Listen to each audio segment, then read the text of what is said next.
Visa કૌભાંડને લઈને મોટા ખુલાસા થયા છે. વિઝા એજન્ટ્સની મોડેસ ઓપરેટિંગનો પર્દાફાશ થયો છે. નકલી માર્કશીટ, સર્ટિફિકેટ, બેંકની ખોટી એન્ટ્રી બતાવી કૌભાંડ કરતા હતા, જેમની માહિતી સામે આવી છે.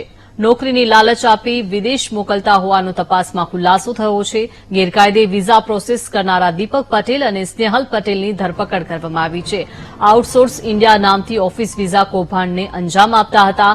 આરોપીઓ દિલ્હીના અમરેન્દરપુરી પાસેથી બનાવટી સર્ટિફિકેટ બનાવતા હતા. સીઆઈડી ક્રાઇમે અત્યાર સુધીમાં 5 ફરિયાદ નોંધી છે.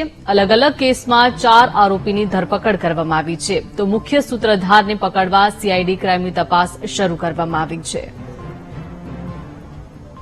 ફરિયાદ દાખલ કરેલ છે. તમામ ફરિયાદમાં એ જો એજન્ટ છે એ એજન્ટ્સ તરફથી જે ભોગ બનનાર લોકો છે, જે પીઆર માટે અથવા સ્ટુડન્ટ વિઝા માટે અથવા વર્ક વિઝા માટે અલગ અલગ કન્ટ્રીઝમાં, સ્પેશિયલી કેનેડા છે, યુએસ છે, ઓસ્ટ્રેલિયા છે અને યુરોપિયન અમુક કન્ટ્રી છે, એમાં જતા હોય છે. પરંતુ લોકો પાસે અમુક કાગળોની અછત હોય છે, પર્સન્ટેજમાં, બેંક બેલેન્સમાં અથવા રિકમેન્ડેશન લેટરમાં અછત હોય છે, ગ્રેજ્યુએશનમાં. પરંતુ એજન્ટ્સ તરફથી એવું એ લોકોની પ્રોમિસ આપવામાં આવે છે કે ગમે તે કાગળ ઓછો હોય, ગમે તે સમસ્યા હોય, અમે અમારી રીતે તમારું સેટ કરાવી દઈશું, પણ આમાં ઊંચી ફી લઈને, ઊંચા રકમ લઈને અમે કરાવી દઈશું.